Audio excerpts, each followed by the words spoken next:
Rasulullah menganugerahinya sebagai muazim pertama dengan sebutan pemanggil orang untuk sholat. Ini bukanlah makam beliau, melainkan makam seorang warga desa.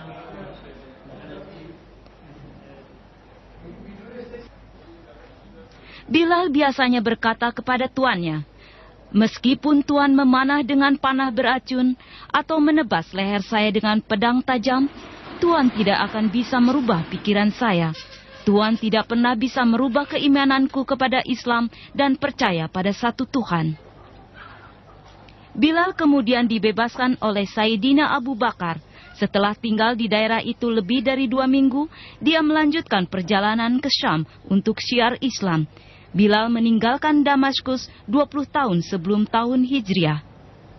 Penduduk setempat menambahkan bahwa fakta tentang Bilal yang mengunjungi tempat tersebut mempertegas keberadaan Gua Ashabul Kahfi.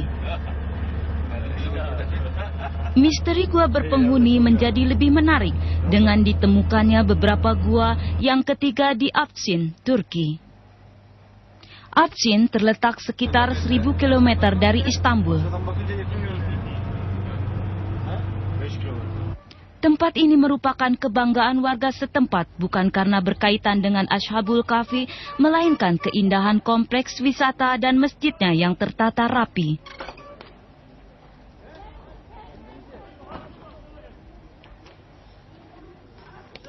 Daya tarik yang nyata di tempat ini adalah keindahan lengkungan besar berpahatkan kaligrafi gaya Seljuk.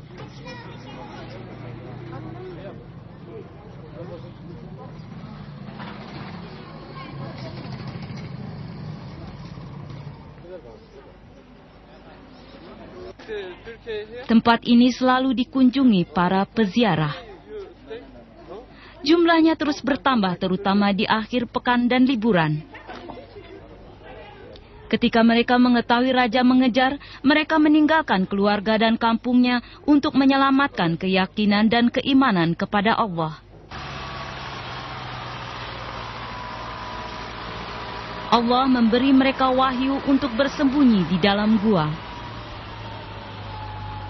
Tentara raja memutuskan untuk mengubur Ashabul Kahfi hidup-hidup dengan menimbun mulut gua, sehingga menjadi gelap gulita. Para pemuda tidak menyadari akan hal itu.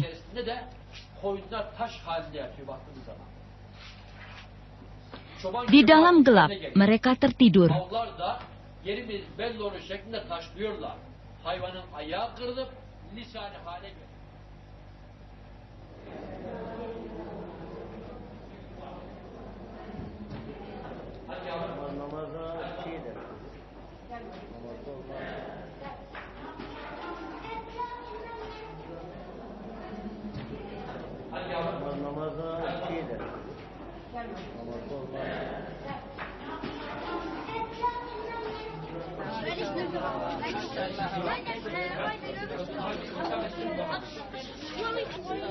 Air mancur tampak menyejukkan, terutama di musim panas.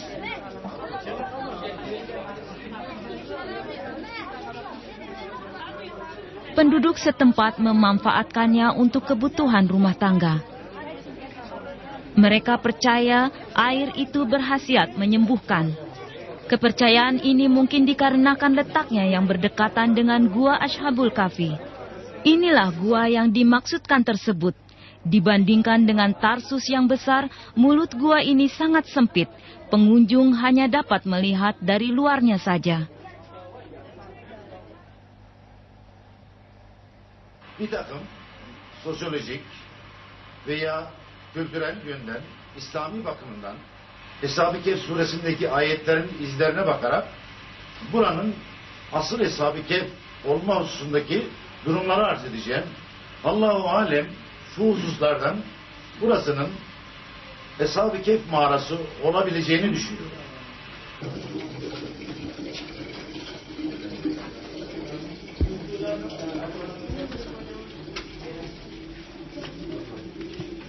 Gua ini sebenarnya terbuka lebar di antara bebatuan.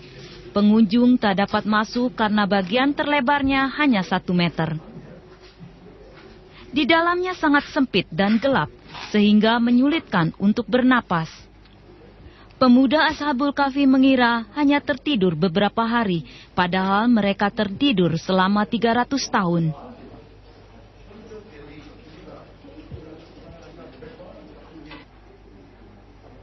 Surat Al-Kahfi ayat 25 mengatakan, dan mereka tinggal dalam gua mereka 300 tahun dan ditambah 9 tahun lagi. Setelah berdoa, satu di antara mereka keluar gua untuk membeli makanan di desa terdekat. Dia sangat keheranan melihat perubahan yang terjadi di sekitarnya, baik orang maupun sekelilingnya. Masjid yang dibangun di atas pondasi gereja ini dibangun pada masa kekuasaan Romawi. Masjid itu berdiri di sebelah gua tadi. Orang-orang Afsin percaya bahwa masjid itu memperkuat keyakinan akan gua tersebut. Di surat Al-Kahfi disebutkan bahwa rumah ibadah dibangun dekat gua untuk mengenang peristiwa tersebut. Pilar-pilar ini berasal dari berbagai peradaban Romawi, Kekaisaran Seljuk, Bizantium, dan Ottoman. Semua pilar itu berbentuk indah dan masih berfungsi. Setelah menyadari, pemuda Ashabul Kahfi mengetahui mereka telah tidur selama 300 tahun.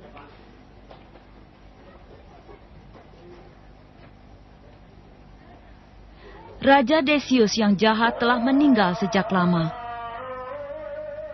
Baedrus atau Theodosius yang berkuasa saat itu adalah raja yang baik. Para penidur dibebaskan untuk bertemu penduduk setempat yang seiman dengan mereka. Mereka berdoa kepada Allah untuk mengambil nyawa mereka dan Allah mengabulkan. Ada semacam tradisi di sini bahwa penduduk datang beserta keluarganya untuk mempererat tali silaturahmi. Tradisi lain adalah upacara peringatan berusia 500 tahun yang dilakukan untuk memberi nama bayi laki-laki. Menurut penduduk setempat, 1 dari 5 anak laki-laki diberi nama yang sama dengan salah satu nama pemuda Ashabul Kahfi.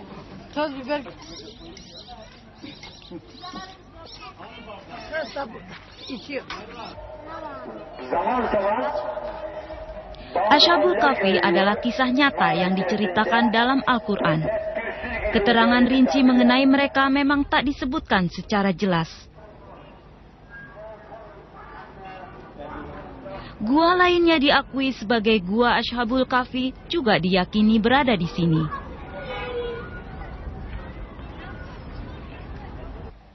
Damaskus, ibu kota Suriah, negara dengan peradaban tinggi.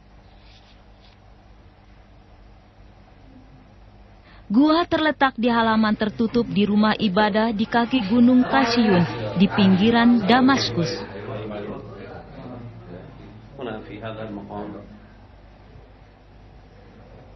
Ada peninggalan yang memperkuat pernyataan tersebut. Nama penduduk setempat benar-benar yakin bahwa itu adalah gua Ashabul Kahfi. Gua-gua ini juga disebutkan berada di Amman, Yordania. Beberapa temuan purbakala dan tulisan kuno ditemukan di dalam dan di sekitar gua yang memperkuat keberadaan gua Ashabul Kahfi.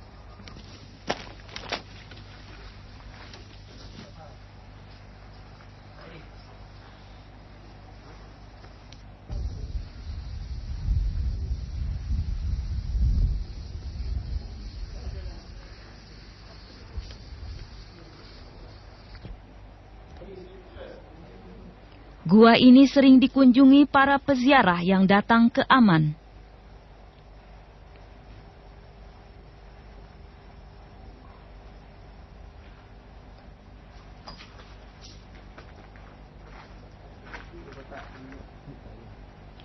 Peristiwa ganjil tentang Ashabul Kahfi berhubungan dengan janji Allah akan hari akhir. Demikian kami jadikan kejadian itu untuk diberitahukan kepada orang-orang bahwa mereka tahu janji Allah adalah benar dan bahwa tidak akan ada keraguan.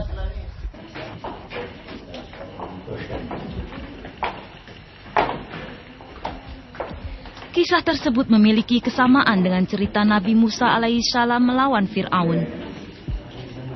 Keduanya juga berisi pesan jelas bahwa sekuat apapun musuh, Muslim akan menang dengan sedikit bantuan Allah. Setiap orang berusaha berbuat baik, namun juga diuji dengan godaan dan cobaan. Itulah yang dihadapi Ashabul Kahfi.